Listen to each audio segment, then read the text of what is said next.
What's up, Internet? My name is Attack Slug, and welcome to Because Reasons, where I play games because, well, I feel like it. And today, we're looking at Entwined on the PS4, also available on the PS3 and the Vita. It is cross-buy, and it is part of the July 2015 PS Plus stuff, but normally, it is about $10. And so this video is going to be a pretty much discussion on games and value, because I sat down last night to go, okay, I'm gonna prep this, this video here. I'm gonna play for about an hour to prep for this video. This game is an hour long. And, that's interesting because, I don't necessarily have a problem with short games, and I don't necessarily have a problem with paying, a premium fee for a game that is, an hour or two long, if the game is amazing. This game is not particularly amazing. It's billed as a rhythm game. I never really got that feel from it. It kind of just, I matched up, the areas with the bird and the fish here. There was some esoteric story about always together, forever alone, or something. It's not really worth talking about. But the primary discussion here is the fact that it's about an hour. I mean, there's a challenge mode. That's not really going to add too much to your playtime. The same with trophies. It's just a short game. And as I said, I don't mind short games. I paid 15 bucks for Journey. That game's like an hour and a half. That game is amazing. That game was well worth the money I spent on it. Had I spent $10 on this game, I would have not felt the same way at all. It is very much kind of just go through 9 stages, takes about an hour, and you're kind of just doing the same thing that I'm doing here, which is getting the left side and the right side of your screen with your analog sticks, which is your controls, to match up, and you're always, always the orange on the right and the blue on the left. That never changes. It's just a matter of getting lined up, and obviously it does get more complicated in terms of the timing and the dexterity required to complete the game. So it's not, I just missed there.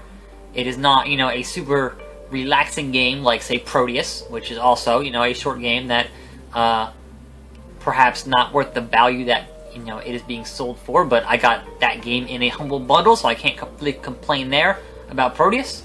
And honestly, having got this as part of PS Plus, I don't really have the grounds to say, hey, fuck this shit, etc., because I didn't actually, it was part of PS Plus, which obviously I am paying for PS Plus, but given how many other games I get through PS Plus, not that big of a deal. So, the question is, what do you consider to be value? Now, you can't judge length itself as a value proposition, because a game like Spelunky, you can finish Spelunky in 5 minutes. I have finished Spelunky in 5 minutes, but the replay value is what lends the value in Spelunky, and that to get to that point in that game, you're looking at 20 or 30 hours of playtime, because that game is hard as fuck. But it's a roguelike. That's kind of the point. This game, there's no real intrinsic replay value.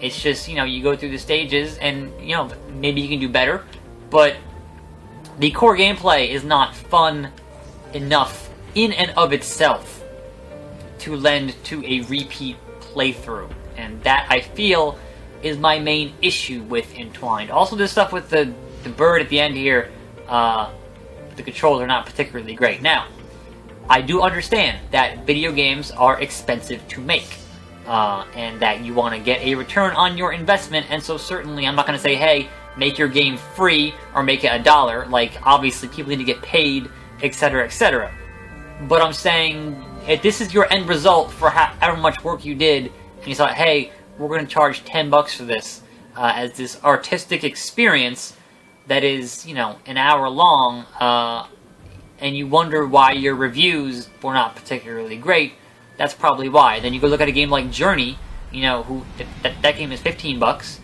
and you look at the reviews that did, that was a much more compelling experience for the money being spent there. So I'm going to hop out here to Second Lifetime and hop a little bit later into the game so you can see that it does get more complicated. We'll head into the, I don't know, fifth Lifetime. About halfway through the game. Certainly I could play through the entire game in one video. That's not going to be particularly interesting for anybody involved, so I'm not going to do that. But I did want to demonstrate that it does get a bit trickier as the stages progress. So not entirely a relaxing, hippie game like, say, Proteus. But that being said, it's still, like, in some respects, being an hour, I think, with the concept that they've designed here, which is kind of like Dyad, kind of like, reminds me of Tempest. I think perhaps with the concept that they've designed here, being longer than an hour might actually be detrimental, because there's really not much else, from what they've designed here, not much else they can do with it, and had it been like a 5-hour game, perhaps I would have, you know, lost interest at that point. So, again, game length, not the actual issue I have with it. If you use that length wisely, if you create a mind-blowing experience, and obviously, you know, everyone's going to treat what they consider to be a mind-blowing experience differently, but if you create an amazing experience in that hour, then I am willing to forgive the fact that it is an hour for, you know, whatever price point you are asking for. Certainly, I've gone to the movies and paid, you know, $15 for a 2-hour movie, and if it's a fucking amazing movie, then sure, all is forgiven. Or, well, most. But by and large, that is usually not the case, and now, of course, that it's harder, I gotta talk over it. It's gonna make this more difficult. So, there isn't really any way to lose that I've seen. It's just kind of, you know, you can miss and then take, you know, a hit, and that will affect you finishing the stage. But I haven't actually seen any way to lose at the game. I mean, I guess if you miss every single one, perhaps at some point you would die, but when you fuck up, the game just kind of keeps going. And, you know, that to me is fine, but it kind of lends itself to a certain, like, well, what the hell's the point? Like, the point, I guess, is the visuals, and yes, the visuals are fantastic, the soundtrack is pretty good, I like the design aesthetics, etc., etc., but the core gameplay, not super engaging.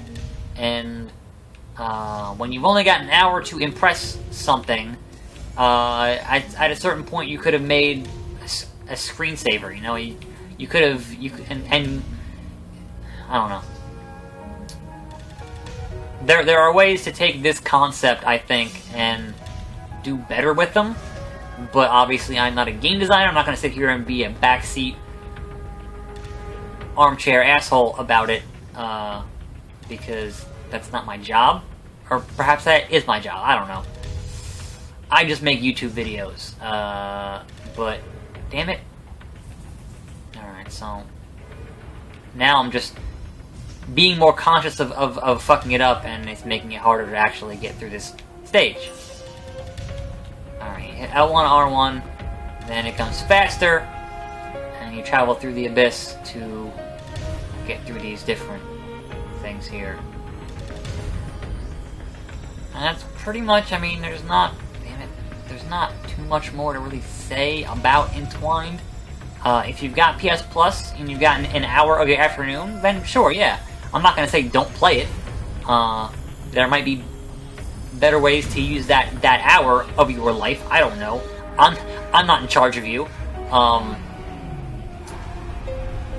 Like, I didn't regret playing it. I just wish there was a better, I don't know, a better way to talk about this game and not get into a very long discussion on what value is when it comes to video games, because it's a very, I mean, obviously it's going to vary from person to person, and it's going to vary depending on what mode you're actually interested in. So perhaps the challenge mode for you would be enough to say, okay, this game is worth $10. Like, people who buy Call of Duty and never actually touch the single player, like, okay, I can understand that. that is, you know, a valid reason to buy that game and spend the $60 every year. Where the hell did the thing go? Am I above it? Fucking A. Where is the... I lost the... Alright. People who, you know, will spend every year in multiplayer, in Call of Duty, they are certainly getting their money's worth without even getting near the 6-hour campaign of that game. And I get that. I understand that. But for this game, with the actual gameplay being as simple as it is, I can't see people going, okay, yeah, this is a great use of my $10. So it kind of fits the mold as a, you know, fantastic PS Plus game that you might not want to buy or play otherwise. But if you're getting it as part of your subscription, then yes, sure. It is a great thing to have. Or, you know, at least experience once, and then, you know, leave and be done with it. But I didn't particularly get much out of their esoteric story. Again, I did enjoy the visuals. I wouldn't really classify it as a rhythm game, but I've seen that online. You can see here there are different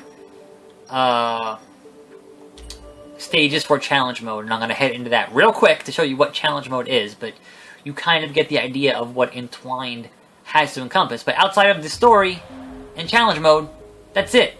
That's all there is to it. So here in challenge mode, you get 3 fuck-ups, and then you are done. So your goal here obviously is to get a high score. And even as a high score game, not super engaging. Like, I'd rather play Dyad, I'd rather play TXK, I'd rather play Tempest or any of the other Jeff Minter games throughout the years. This is not, like, on its own, not the most engaging thing in the world. And when you're making a video game, and there are so many video games, and not enough hours in the day to play them all, if you're not going to stand out to any great degree, that's going to be a problem. Now, some of my understanding was that this game was made by students. This was announced last year at E3 2014, and then released like the same day. And it was backed by Sony, or it was, I don't know. There was some, I don't know if it was a pub fund game or what the actual history of it was. That being said, just because someone like me will go in and do the research on, okay, this was, you know, made by students or had a very small team or whatever else, as a hardcore gamer, I'm going to want to get into that information. The average consumer is not. The average consumer does not care if your team was 5 or 500. They care if the game is awesome or not, and if it is worth their time and their money. So don't count on people who, you know the game industry to carry your, or to, you know, support your product just because of the small team nature of it. Like, believe me, I love indie games, and I will always support small teams. Fucking Spelunky, man. But, come on. Like, at a certain point, you gotta understand that you're trying to appeal to perhaps a larger market than you actually, you know, that would need for you to break even. Although, obviously, I don't know what the budget was for this game, etc., etc. But there's story and challenge, and there are some leaderboards, but that's it. It's very thin on the actual content, and perhaps the concept can't carry that content to, you know, or, yeah. The concept can't quite carry that to any more content, but for $10, no, that I would not spend $10 on it. Obviously, I got it on PS Plus, so perhaps I'd be angrier if I actually spent the money on it and it failed to deliver on a value proposition. But that being said, this has been Entwined for the PS4. It is cross-buy and cross-save with PS3 and Vita. This has been Because Reasons, where I play games because reasons. I am your host, Attack Slug. I hope you learned something today, and I will see you next time right here on this channel. And I'm out.